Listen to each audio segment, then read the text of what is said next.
Hello students. तो आज हम पढ़ने वाले कार्बन एंड इट्स कंपाउंड। ठीक है। आज हम जानने वाले हैं कार्बन के बारे में। तो देखो, आप लोग को स्कूल में जैसे आईडी कार्ड प्रोवाइड किया जाता है ना, जैसे आपके पहचान के लिए, उसे कार्बन को भी आईडी कार्ड प्रोवाइड किया गया है। चलो, इससे जानते हैं कार्बन है क्या।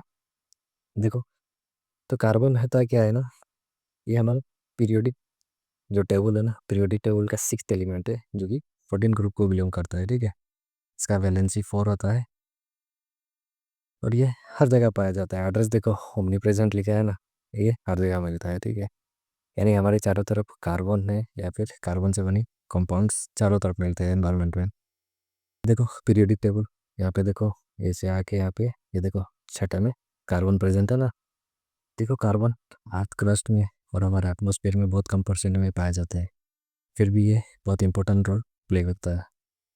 हमारे चारों ओर जितनी भी चीज़ें हैं ना, ये सब मैक्सिमम कार्बन या फिर कार्बन के कंपाउंड से बनी हुई चीज़ें हैं।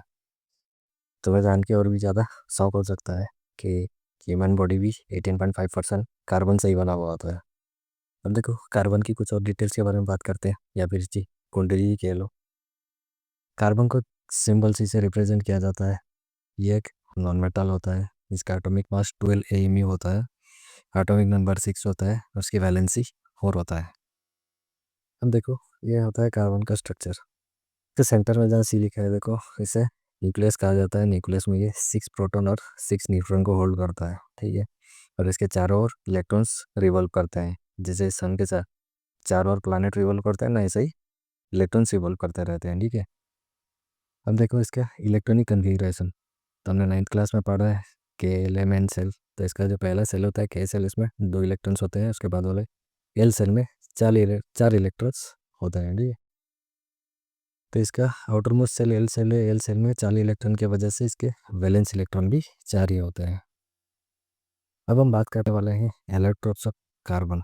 ठीक। कार्बन के 3 एलोट्रोप्स होते हैं, डायमंड, ग्राफाइट और बकमिस्टर फुलरी। ये देखो डायमंड का स्ट्रक्चर।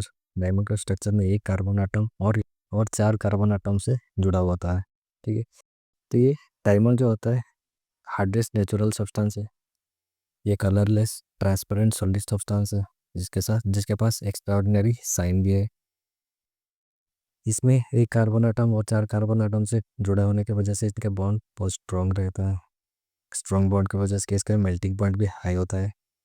देखो ये जिस स्ट्रक्चर रहता है डायमंड का ना, ये इसको हार्डनेस को और भी बढ़ा देता है। डायमंड की यूजेस की बात करें तो डायमंड ज्वेलरी मेकिंग में यूज होता है, इसकी एक्स्ट्रा साइननेस की वजह से। इसको कटिंग इंस्ट्रूमेंट में भी यूज किया जाता है, जैसे glass cutting instrument, oil drilling जो मशीन रहता है उसमें भी यूज किया जाता है। और इसे सर्जन्स भी यूज करते हैं आई से कैटरैक्ट को रिमूव करने के लिए। Then come to the second allotment, that is को ग्राफाइट। ठीक है। ये देखो, ग्राफाइट का स्ट्रक्चर कुछ ऐसा होता है इसके अंदर में। इसमें ऐसे फ्लैट लेयर ऑफ कार्बन होते हैं, और हर फ्लैट लेयर, दोनों जो फ्लैट लेयर्स होते हैं ना, उनके बीच एक वीक फोर्स में ये जुड़ा होता है। ये वीक फोर्स को कहते हैं वैंडरवाल फोर्स। यहाँ पे कार्बन कार्बन के बीच तो स्ट्रॉन्ग फोर्स होता है, लेकिन दो लेयर्स के बीच में वीक फोर्स होता है। ठीक है। जिसकी वजह से ये डायमंड से काफ़ी ज़्यादा सॉफ्ट हो जाता है।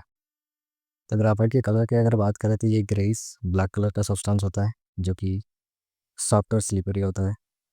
यहाँ पे एक कार्बन आटम 3 कार्बन आटम से जुड़े हुए होते हैं। इसका शेप कुछ हो तो इसका शेप हेक्सागोनल स्ट्रक्चर होता है। ये जो वीक वैंडरवाल फोर्स से इस लेयर जुड़े हुए होते हैं, और लेयर्स ईच ओवर के ऊपर अच्छे से स्लाइड ओवर करते हैं, सो इसे लुब्रिकेंट बनाना भी यूज किया जाता है, ड्राई लुब्रिकेंट में। तो ग्राफाइट से 3 ही बॉन्ड फॉर्मेशन करता है, उसका मतलब इसके पास एक फ्री इलेक्ट्रॉन रहता है। इसी फ्री इलेक्ट्रॉन की वजह से ग्राफाइट गुड कंडक्टर बन जाता है इलेक्ट्रिसिटी का, जो कि चार्ज को कैरी करता है, और जो डायमंड के केस में नहीं होता है। इसलिए डायमंड और ग्राफाइट दोनों कार्बन के एलोट्रोप होने से भी graphite he good conductor of electricity इसीलिए बनता है। ठीक है। अब ग्राफाइट के अगर यूजेस के बारे में बात करें तो सॉफ्ट और स्लिपरी नेचर की वजह से इसको लुब्रिकेंट में यूज़ किया जाता है। ड्राई सेल में इलेक्ट्रोड बनाने में इसको यूज़ किया जाता है। पेंसिल, ब्लैक पेंस वगैरह बनाने में भी यूज़ किया जाता है। ना come to the third allotrope of carbon, that is Buckminster पुडरिंग। ठीक है। ये न्यूली डिस्कवर्ड अलोट्रोप है कार्बन का। इसमें 60 कार्बन आटम्स मिलते हैं, तो इसको C60 भी लिखा जाता है। ठीक है, लेकिन इसमें कार्बन आटम्स एक फुटबॉल के शेप से बने हुए होते हैं, तो ये टोटल एक फुटबॉल की तरह ही दिखता है।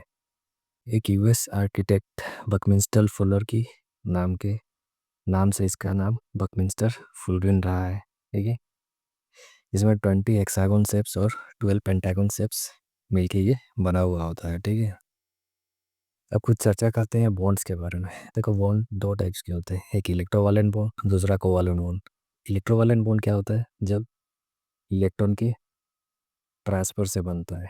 ठीक है, कोवालेंट बॉन्ड कब बनता है? जब इलेक्ट्रॉन शेयरिंग से बनता है। तो कार्बन क्या बनाता है? कार्बन कोवालेंट बॉन्ड बनाता है। ठीक है, देखो कार्बन के पास, कार्बन आउटर मोस्ट सेल में 4 इलेक्ट्रॉन्स होते हैं, तो ये और 4 इलेक्ट्रॉन के शेयरिंग से कोवालेंट बॉन्ड बना लेता है। ठीक है, देखो कार्बन के जो इलेक्ट्रॉन्स होते हैं न्यूक्लियस के बहुत पास नज़दीक होते हैं, जो वैलेंस इलेक्ट्रॉन के, इसीलिए वो स्ट्रॉन्ग फोर्स से अट्रैक्ट हो जाते रहते हैं न्यूक्लियस से।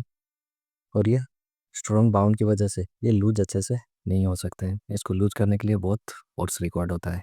तो ये 4 इलेक्ट्रॉन तो लूज नहीं कर सकता। अगर ये 4 इलेक्ट्रॉन गेन कर लेता है, तो इसके 6 प्रोटॉन और एक्स्ट्रा 4 इलेक्ट्रॉन्स को हैंडल नहीं कर पाएंगे। तो ये ना दे सकता है ना ले सकता है, इसलिए बेचारा फंस जाता है और शेयरिंग करके कोवलेंट बॉन्ड बना लेता है। जैसे एक एग्जांपल लेते हैं, एक कार्बन और 4 हाइड्रोजन का। तो एक कार्बन आटम 4 हाइड्रोजन आटम के साथ अपने इलेक्ट्रॉन शेयर करके स्टेबिलिटी अचीव कर लेता है और कोवलेंट बॉन्ड बना लेता है, तो CH4 का फॉर्मेशन होता है। अब देखते हैं कैटिनेशन क्या होता है। कार्बन आटम का ये जो यूनिक एबिलिटी होता है ना, अदर कार्बन आटम्स के साथ मिल के लॉन्ग चेन फॉर्मेशन करने का, बस इसी को ही कैटिनेशन कहते हैं। ये देखो, स्ट्रेट चेन, ये रहा तुम्हारा branch chain, and this is the ring chain. ठीक है, according to organic compounds, carbon जो अदर एलिमेंट के साथ मिलके कंपाउंड्स बनाता है, उसे ही हम ऑर्गेनिक कंपाउंड कहते हैं। तो ज़्यादातर ऑर्गेनिक कंपाउंड कार्बन और हाइड्रोजन कंटेन करते हैं, बट कुछ ऑक्सीजन नाइट्रोजन जैसे अदर एलिमेंट भी कैरी करते हैं। ठीक है, अगर कोई कंपाउंड में कार्बन ना हो तो उसे हम इनऑर्गेनिक कंपाउंड कहेंगे। ये देखो एग्जांपल्स, जैसे हम ऑर्गेनिक कंपाउंड में रखें ब्रेड, फैट, प्रोटीन, सर्फ, इनऑर्गेनिक में कैसे सल्ट और वाटर को रखें। ठीक है, come to what is organic chemistry. तो organic chemistry it is the branch of chemistry which deals with carbon and it compounds. तो क्या क्या कंपाउंड्स होते हैं? पहला अल्केन्स, दूसरा alkene, and third one is alkynes.